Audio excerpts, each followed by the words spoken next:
बिस्मिल्लाहिर्रहमानिर्रहीम। अस्सलामु अलैकुम वरहमतुल्लाहि वबरकातुहू। आज की इस वीडियो में मैं आपको बिस्मिल्लाहिर्रहमानिर्रहीम की ऐसी फ़जीलत और ताकत के बारे में बताऊंगी कि आम मुसलमान भी इसकी फ़जीलत और ताकत का तसव्वुर भी नहीं कर सकता।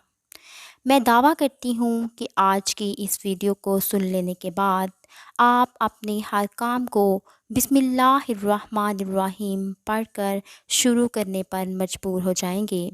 तो चलें वीडियो को शुरू करते हैं। बिस्मिल्लाहिर्रहमानिर्रहीम की फ़जीलत। अल्लाह ताला ने मुसलमानों को बाज़ छोटी चीज़ों में बड़ी बरकत अता की है। बिस्मिल्लाहिर्रहमानिर्रहीम भी इसी में शामिल है। इस आयत के ज़रिया से अल्लाह ताला की गैबी मदद हासिल होती है। इस छोटी सी आयत में इस कदर ताकत है कि कोई आम मुसलमान इसका तसव्वुर भी नहीं कर सकता। हमारे पास बिस्मिल्लाहिर्रहमानिर्रहीम जैसी क़ुव्वत और ताकत होने के बावजूद अगर हम मायूस हैं तो ये बड़े अफ़सोस की बात है। बिस्मिल्लाहिर्रहमानिर्रहीम के बड़े फ़ज़ाइल हैं। रसूलुल्लाह सल्लल्लाहु अलैहि वसल्लम ने ख़ुद फरमाया कि मुझ पर एक ऐसी आयत उतरी है कि किसी नबी पर सिवाय हज़रत सुलेमान अलैहिस्सलाम के ऐसी आयत नहीं उतरी। वो आयत बिस्मिल्लाहिर्रहमानिर्रहीम है।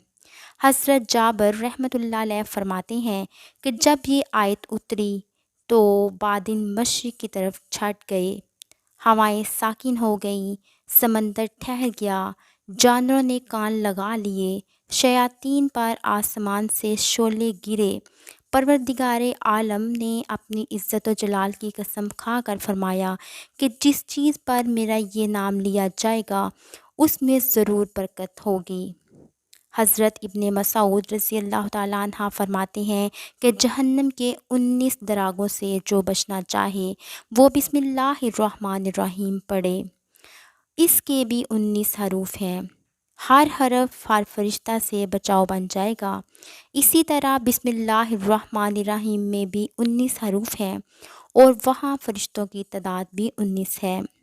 मसन्नद अहमद में है हज़रत सल्लल्लाहु अलैहि वसल्लम की सवारी पर आपके पीछे जो सहाबी सवार थे उनका बयान है कि हज़ूर अकरम सल्लल्लाहु अलैहि वसल्लम की ऊँटनी ज़रा फिसली तो मैंने कहा शैतान का सत्यानाश हो, तो आप सल्लल्लाहु अलैहि वसल्लम ने फरमाया ये ना कहो, इससे शैतान फूलता है और ख़्याल करता है कि गोया उसने अपनी कुव्वत से गिराया। हाँ, बिस्मिल्लाहिर्रहमानिर्रहीम कहने से वो मक्खी की तरह ज़लील व पस्त हो जाता है। एक हदीस में है कि जिस काम को बिस्मिल्लाहिर्रहमानिर्रहीम से शुरू ना किया जाए तो वो बेबरकत होता है। उम्मीद करती हूँ कि बिस्मिल्लाहिर्रहमानिर्रहीम की फ़जीलत को जान लेने के बाद आप अपने हर काम को बिस्मिल्लाहिर्रहमानिर्रहीम से शुरू करने को अपनी आदत बना लेंगे। अगर वीडियो अच्छी लगी हो तो इसे ज़रूर लाइक करें और मेरे चैनल पर अगर नए हैं तो मेरे चैनल को सब्सक्राइब करें। मिलूँगी नई वीडियो के साथ, तब तक के लिए अल्लाह हाफ़िज़। अस्सलामु अलैकुम वरहमतुल्लाहि वबरकातुहू।